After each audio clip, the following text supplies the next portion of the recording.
Hello tanks and tankettes, and welcome to a view replay. And we've actually dropped down to a tier 4 game today. I decided to pick out something a little more low to mid tier, and that's always a bit more difficult with World of Tanks because low tier games are typically very chaotic. It's usually just lots of people derping around, and then whichever team was marginally less derpy wins. It's quite rare to see interesting gameplay happening, if I can put it that way. However, I think I've picked out a good one in this case. So this is Durpenberg. Top tier game, very good matchmaking, but this is Durpenberg, so although the matchmaking is good, the teammates maybe not so much. So there we go, Ally M37 drowned, Ally Covenanter drowned. We're not even 40 seconds into this game and we've already lost 2 tanks. So that's a really good start. That really helps out the team. And I'll tell you now, it's not going to be the last tank that manages to drown either. Now, I've got no idea how they managed to drown, if it was deliberate or accidental. Somebody just getting shoved off the bridge, or perhaps somebody trying to cross where the water is slightly too deep. But either way, that's a pair of top tier tanks that they now don't have. Anyway, so the Lago itself, have I said who this is, by the way? It's StonkiMcStronkinkton, which is a pretty good name, I have to say. Yeah, the Lago itself, 75mm gun. It's not a bad machine. It's actually, I compared the gun stats to the MX-40, which is, of course, you know, why wouldn't you? It's the natural thing you compare everything to, right? It's basically better than the MX-40's gun in every single way, almost. It's got about 10 meters a second slower shell speed, so they're not particularly fast shells, and it's also got a slightly longer aim time, but along with that you get better penetration. I think it's the same damage, it's 110 damage. You get much better accuracy, you get a better rate of fire, and you also get better premium ammo. So all round this is just the better gun. Of course it doesn't look as cute as the AMX-40, and that's the main thing. Now, Stronky is about to get caught out there by a bit of a wonky hitbox on that building. Yeah, that looks like it should be a shot, but clearly it isn't. The shells are just going into an invisible wall there, so that's a little bit annoying when that happens. Generally speaking, Wargaming's maps are fairly good for that sort of thing. It doesn't happen all that often, but in that case there is clearly a bit of a bug with the hitbox on that particular wall. So, front of a Hetzer at this range, and the gun is managing to pen, but that is with premium ammo. And the Hetzer armor, top tier, there are a lot of tanks that do need to reach for their premium ammo in order to be able to pen it. Of course, if you can get the side and rear, then it's fine, but in this case, he decided it would be the safer option. Now, they've dealt largely with the tanks on this side, though not entirely. There's still one T-46 there. But on the other side, and bear in mind this is an encounter map, the enemy team have just really pushed around and overrun everybody that, you know, didn't manage to drown themselves. So this is going to be a bit of an uphill battle from this point. So Lago gets the third kill with a very nicely guessed blind shot, even. I don't know how that L jumped from one word to another, but it did. I'm very good at English. I'm very good at it, yes. You shouldn't believe the lies.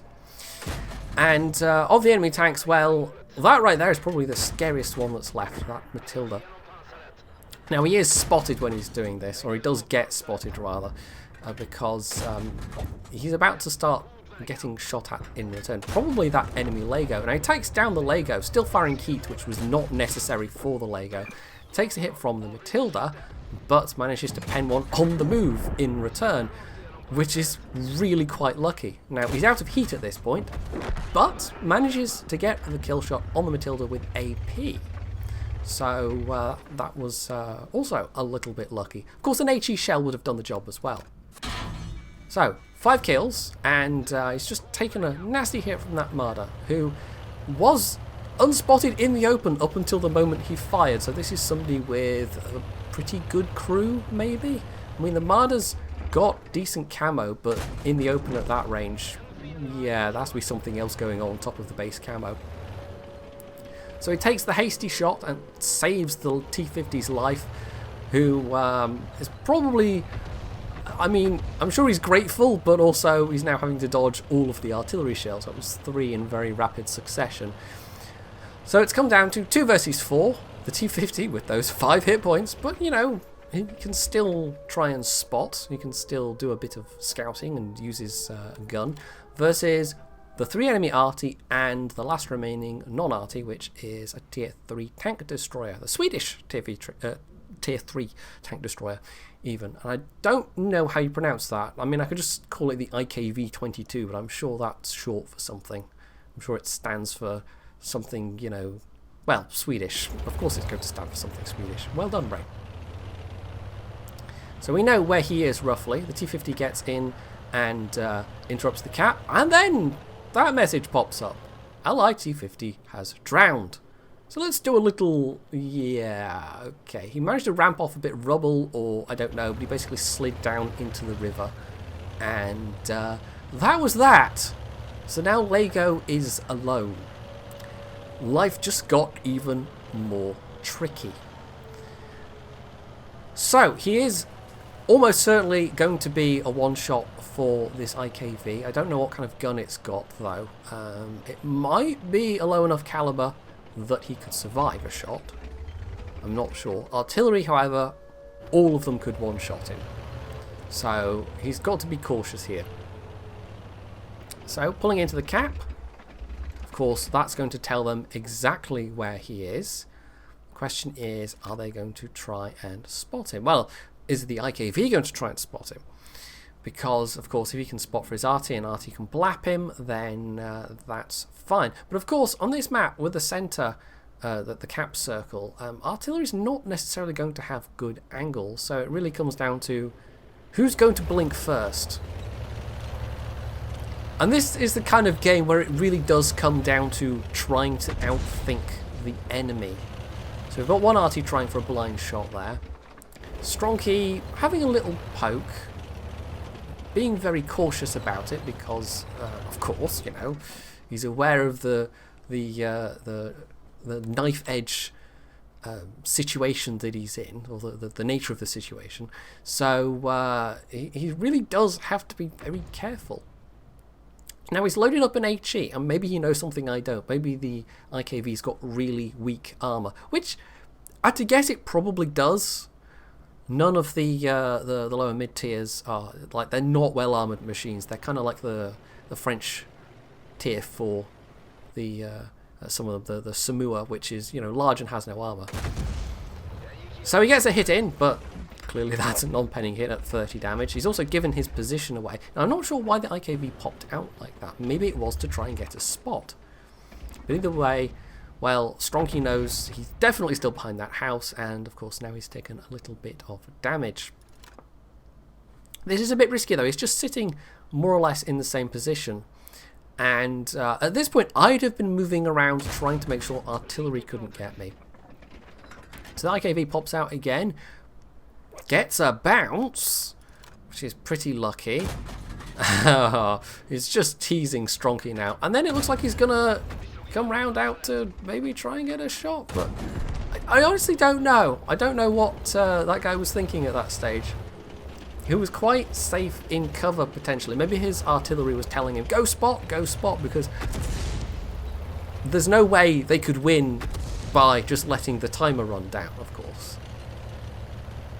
One of them, you know, one team's going to have to kill the other. There's no way that they're going to be able to cap. So the IKV at least had a go, but yeah, it was for naught, and Stronky was able to finish him off. So that just leaves artillery. And the question is, are they going to be brave enough to actually come and try and do something themselves, or are they just going to sit back and let Stronky cap this? And of course, the optimal solution is that he sits here and caps. It's the low-risk win, and I'm sure with 7 kills under his belt, he would quite like this to be a win. I mean, you would, wouldn't you? You wouldn't want to throw it away at this stage, being shotgunned by an arty, or maybe killing an arty only to get derped by an enemy arty as you get spotted in the process. So, yeah, who blinks first, basically? And as it turns out, well, at least one of the arties decides that they're going to have a go. So that's one hit in. All of these arties, I think, will be 2 shots. The tier 3 he might be able to one-shot if he gets a high roll with this gun. He's able to just edge out and get the shot on the M37 who hadn't moved. So that's good. He's now taking cover entirely sensibly. I mean, this is what you do. Obviously, that will have got him spotted. And there we go. So that's at least one that's still in position to try firing at him. But there's the Birch gun. Now, Birch gun has got a fast rate of fire.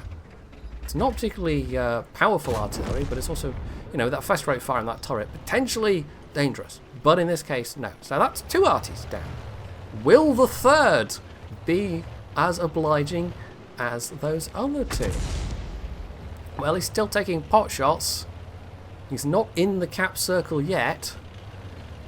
And with Stronky manoeuvring around to, you know, get in a different position to be somewhere different and unexpected. If this guy pops up, I mean, if he pops up looking for Stronky in the same place, I mean, it depends where he comes from. If he comes from the other side of the river, Stronky is in a perfect position. But if he comes from behind, maybe he might take Stronky by surprise. It's unlikely, though, because the view range on this thing's actually not bad for a tier 4. And it's also got, or he's also got the binos on this. So his view range is probably going to be over 400 meters when he's stationary. I'd have to look and see what the view range would be with binos, but I imagine it's actually fairly reasonable for a tier 4. So there we go. The base cap indicator is flashing. No points are being accrued. We know he is here, and there he is. Okay. So, this arty, I mean, he's done the sensible thing in the circumstances. He's using a house for cover, so that if Stronky just pulls out in front of him, there's a good chance he's going to get derped in the face. And if Stronky tries to come around behind him, well, there's not enough room to break contact. So it all comes down to, can the maneuverability of this thing beat the traverse and beat any RNG that the Lorraine might get. So he's basically just going to have to try it. Now, rather than squeeze between the gap between those houses, he keeps up his speed, just turns, auto aims. The guy is turning, but it's not enough. And as a bonus, he gets enough RNG to kill him in one shot. So there we go. That was a very tense ending. But although, even though it was 10 kills, he didn't get a Pools medal, because it's tier 4. He did get a Pascucci's, and that's always nice. Alongside that, he got a high caliber, ace tanker, and of course, a mastery. No, that's the same thing, Brain. Well done. He got a top gun. There we go. That's the thing I was reaching for. 10 kills, 1800 damage, 1442 base XP on a tier 4 top game. You know, top tier game. That's quite good. That's really quite good. And although, I mean, his shooting wasn't always the best, but I think overall, considering the nature of the matchmaking and considering what he was faced with, that was a pretty entertaining game for being a tier 4 match. So yeah, well done, Stronky. I was quite on the edge of my seat watching that towards the end, and hopefully all the viewers were as well. So I'll just take a moment to point out, and I probably should remember to do this more often, but I do have a separate replays portal now where you can submit them for consideration for the channel. So if you want to find the link to that, you can do so in the description to the video. And it's quite nice for me because I can just sort by filters, and it's also a bit like what replays in that you can put in a description and say a bit about the game as well, which is always helpful. So that's it for now. Hopefully you enjoyed this, and if you have, you can hit the like button, you can leave any comments below, you can sub to my channel if you haven't already, and as always, stay tuned for more.